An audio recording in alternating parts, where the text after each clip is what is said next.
Hello everyone, હું Mehul sir આપ સૌનું સ્વાગત કરું છું મારી ચેનલ ધ બ્રાઇટર્સમાં. તો આજના વિડીયોની આપણે ડિપ્લોમા સેમેસ્ટર 1ની G2 એક્ઝામ માટેની જે ટોપ 30 મોસ્ટ આઈએમપી ક્વેશ્ચનની સિરીઝ સ્ટાર્ટ કરી છે. એમાં બેઝિક્સ કેમેસ્ટ્રીના મોસ્ટ આઈએમપી ક્વેશ્ચન જોઈશું. મેં પહેલાં જ કીધું એમ કે બેઝિક કેમેસ્ટ્રી અને એન્જિનિયરિંગ કેમેસ્ટ્રી બંને અલગ અલગ છે. બંનેમાં થોડાક ચેપ્ટર કોમન છે, પણ જે ચેપ્ટર ડિફરન્ટ છે એના બી અહીંયા ક્વેશ્ચન થોડા ડિફરન્ટ હશે. તો જે લોકોને બેઝિક કેમેસ્ટ્રી છે એ લોકો માટે જ છે આ વિડીયો અને ખાસ તૈયાર કરવાના છે આ ક્વેશ્ચન. એમાં ફર્સ્ટ ક્વેશ્ચન છે આપણો આયનિક બોન્ડ. મતલબ કે જે ચેપ્ટર કોમન છે એના ક્વેશ્ચન તો કોમન જ આવશે. એન્જિનિયરિંગ કેમેસ્ટ્રીનો વિડીયો બનાવેલો હું એમાં પણ જે કોમન ચેપ્ટર છે એના ક્વેશ્ચન તો તમારા જ આવશે. બેઝિક કેમેસ્ટ્રીની પેપર સ્ટાઇલમાં બી એવું છે કે પહેલાં 14 માર્ક્સના MCQ હશે અને બીજા બધા જ ક્વેશ્ચન 3 ને 4 માર્ક્સના હશે. 3 માર્ક્સના 3 ક્વેશ્ચન આપેલા હશે, કોઈ પણ 2 અટેમ્પ્ટ કરવાના. સેમ 4 માર્ક્સના 3 ક્વેશ્ચન આપેલા હશે અને કોઈ પણ 2 અટેમ્પ્ટ કરવાના. એ રીતનું તમારું પેપર આવશે. તો ફર્સ્ટ ક્વેશ્ચન તમારો આયનિક બોન્ડ અને સેકન્ડ તમારો હાઇડ્રોજન બોન્ડ. હાઇડ્રોજન બોન્ડની અંદર એવું છે કે હાઇડ્રોજન બોન્ડના ટાઈપ્સ બી છે આપણી પાસે અને હાઇડ્રોજન બોન્ડનું ઇમ્પોર્ટન્સ બી છે. તો આપણે ટાઈપ્સ બી કરવાના છે. એના બે જે ઇન્ટરમોલેક્યુલર અને ઇન્ટ્રામોલેક્યુલર છે, પ્લસ એની ઇમ્પોર્ટન્સ બી કરવાની છે. આયનિક બોન્ડમાં એવું નથી આપેલું, તો આપણે ખાલી આયનિક બોન્ડ એક્સપ્લેન કરવાનો છે જે આપણે NaCl થી કરીએ છીએ. ઓકે. થર્ડ નંબરમાં difference between orbit and orbital, એટલે કે કક્ષા અને કક્ષકો વચ્ચેનો તફાવત. ફોર્થમાં તમારું BCC, FCC એન્ડ HCPનું જે સ્ટ્રક્ચર ડ્રો કરવાનું આવે. Body centre cubic, face centre cubic અને HCP એટલે કે હેક્ઝાગોનલ ક્લોઝ પેકનું. ઓકે, ચલો. ફિફ્થમાં તમારું આયોનાઇઝેશન થિયરી ઓફ આયર્નિયસ, એટલે કે આયર્નિયસનું આયનીકરણ સિદ્ધાંત છે જે સમજાવવાનો છે. સિક્સમાં તમારું factor affecting on degree of ionisation, કે જેમ કે બધા પદાર્થોનો આયનીકરણ અંશ અલગ અલગ હોય તો એ જે આયનીકરણ અંશ એટલે કે ડિગ્રી ઓફ આયનાઇઝેશન છે કયા કયા ફેક્ટર પર ડિપેન્ડ કરે છે એ લખવાનું છે. સેવન તમારું pH એન્ડ ઇટ્સ ઇમ્પોર્ટન્સ, તો pHની ડેફિનેશન લખવાની પ્લસ એની ફોર્મ્યુલા બી કરીશું. સ્કેલ જો આવડતી હોય તો તમે સ્કેલ બી ડ્રો કરી શકો છો, પણ એના ઇમ્પોર્ટન્સના જે પોઈન્ટ આપેલા છે એ ખાસ લખવાના. 8માં તમારું buffer solution and its types, તો બફર સોલ્યુશન શું છે પહેલાં એને ડિફાઇન કરીને એના બે ટાઈપ એસિડિક બેઝિક બફર બંને એક્સપ્લેન કરવાના વિથ એક્ઝામ્પલ. ઇલેક્ટ્રોકેમિકલ સેલ એટલે કે વિદ્યુત રાસાયણિક કોષ, એ બી આકૃતિ સાથે કરવાનો. 10th નંબરમાં ડ્રાય કોરોઝન, કે જેનું બીજું નામ કેમિકલ કોરોઝન એટલે કે રાસાયણિક સારણ બી છે. બંને નામ યાદ રાખીને એક ક્વેશ્ચન બી તૈયાર કરવા. ઓકે, ચાલો. 11th નંબરમાં તમારું પીટિંગ કોરોઝન, ગુજરાતીમાં તળમાં થતું સારણ બી કહેવાય એને, પણ નામ પીટિંગ કોરોઝન જ રાખવાનું કારણ કે ગુજરાતીમાં કોઈક વાર પીટિંગ સારણ એવું લખાઈને આવે. ઓકે. 12thમાં તમારું વોટર લાઇન કોરોઝન એટલે કે પાણીની સપાટી નીચે થતું સારણ, એ બી આકૃતિ સાથે કરવાનો. અને 13thમાં તમારું મેથડ્સ ટુ પ્રિવેન્ટ કોરોઝન એટલે કે કાટ લાગતો હોય તો એનું બચવાનું કેવી રીતે એના પોઈન્ટ્સ લખવાના અને સમજાવવાના. ઓકે, ચાલો. અહીંયા સુધી સેમ હતું બેઝિક કેમેસ્ટ્રી અને એન્જિનિયરિંગ કેમેસ્ટ્રી. હવે ચેન્જ થાય છે ચેપ્ટર તમારું difference between hard water and soft water. હવે અહીંયા જે બી ક્વેશ્ચન છે તમારા પહેલા 4, 14, 15, 16, 17 એ તમારા પ્લાન્ટ યુટિલિટીઝની અંદર આવે છે પહેલા ચેપ્ટરમાં. એ જ ક્વેશ્ચન છે, ત્યાં પણ એટલા જ ઇમ્પોર્ટન્ટ છે, કેમેસ્ટ્રીમાં પણ એટલા જ ઇમ્પોર્ટન્ટ છે. એવું બી થવાનું જ છે તમારી એક્ઝામની અંદર કે કેમેસ્ટ્રીમાં બી જે ક્વેશ્ચન પૂછાયેલો હશે એ જ PUની અંદર એટલે કે પ્લાન્ટ યુટિલિટીઝમાં બી આવશે. અને આ 4 ક્વેશ્ચનમાં થશે. એક તો કઠિન પાણી, નરમ પાણી એટલે કે હાર્ડ વોટર, સોફ્ટ વોટરનો ડિફરન્સ છે તમારો. હવે જો હાર્ડ વોટર હોય અને સોફ્ટ બનાવવાની અલગ અલગ ટેકનિક છે, જેમાં એક ઝિયોલાઇટ પ્રોસેસ, એક આયન એક્સચેન્જ અને એક સોડા લાઇમ. તો એ 3 પ્રોસેસ આપણા PUમાં બી મોસ્ટ આઈએમપી છે 7 માર્ક્સની અંદર. અહીંયા એટલું છે ખાલી કે 7 માર્ક્સમાં નહીં આવે ક્વેશ્ચન, પણ એ જ ક્વેશ્ચન અહીંયા બી પૂછાવાનો છે. તો ખાસ કરી લેવાના ક્વેશ્ચન કારણ કે બંને સબ્જેક્ટમાં તમારી હેલ્પ થઈ જશે. ઓકે. 18માં તમારું ક્લાસિફિકેશન ઓફ કાર્બનિક કમ્પાઉન્ડ એટલે કે કાર્બનિક પદાર્થોનું અથવા તો કાર્બનિક સંયોજનોનું વર્ગીકરણ. તો કાર્બનિક પદાર્થ કેટલી ટાઈપ્સના આવે એ ટાઈપ્સ લખવાની છે અહીંયા. પછી ટેટ્રાવેલેન્સી ઓફ કાર્બન એટલે કે કાર્બનની ચતુઃ સંયોજકતા.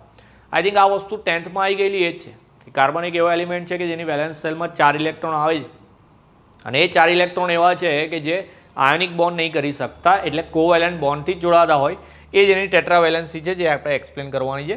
અને 20th નંબરમાં ડિફરન્સ બિટવીન કાર્બનિક એન્ડ અકાર્બનિક કમ્પાઉન્ડ એટલે કે કાર્બનિક ને અકાર્બનિક પદાર્થ વચ્ચેનો તફાવત સૌથી વધારે આજ પૂછાતો હોય છે આ ચેપ્ટરની અંદરથી. તો એક એ તફાવત કરવાનો છે. ઓકે, ચાલો. 21st જોઈએ તો difference between thermosetting and thermoplastic. Again basic chemistry હોય કે એન્જિનિયરિંગ કેમેસ્ટ્રી હોય આ તફાવત પૂછાય છે એક્ઝામની અંદર, એટલે ખાસ તૈયાર કરવાનો. બંને બાજુ 4 મુદ્દા એટલીસ્ટ યાદ રાખીને જઈશું. ઓકે. 22ndમાં એડિશન એન્ડ કન્ડેન્સેશન પોલિમરાઇઝેશન એટલે કે યોગશીલ અને સંઘનન બહુઘટકતા. 23માં તમારું રબરનું વલ્કેનાઇઝેશન છે. કેમિકલ એન્જિનિયરિંગવાળા હોય એમને તો ખાસ તૈયાર કરવાનું કારણ કે એમાં જે કેમિકલ રિએક્શન આવે એટલે કે રાસાયણિક પ્રક્રિયા આવે છે એ લખવાની છે આપણે એક્ઝામમાં. 24માં તમારું properties and application of buna S and buna and rubber એટલે કે બુના એસ અને બુના એન્ડ રબરના ગુણધર્મો અને ઉપયોગો બંને કરવાના.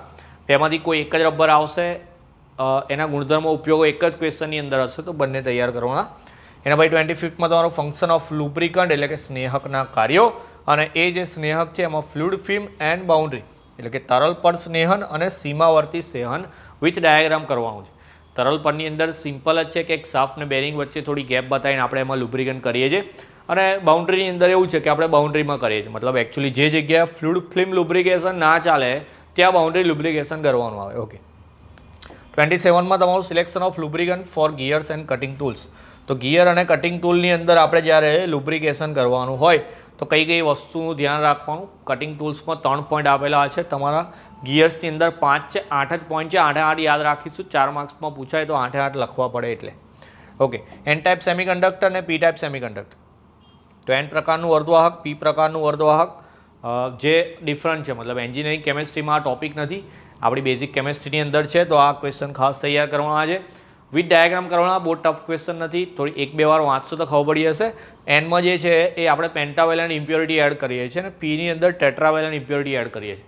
પેલી પેન્ટાવેલેન્ટ ઇમ્પ્યોરિટી એડ કરીએ એટલે એક ઇલેક્ટ્રોન્સ સ્પેરમાં રહે છે, જ્યારે આમાં એક ઇલેક્ટ્રોનની સ્પેસ એટલે કે જેને આપણે હોલ કહીએ છીએ એટલે એ પોઝિટિવ ટાઈપ સેમિકન્ડક્ટર થાય.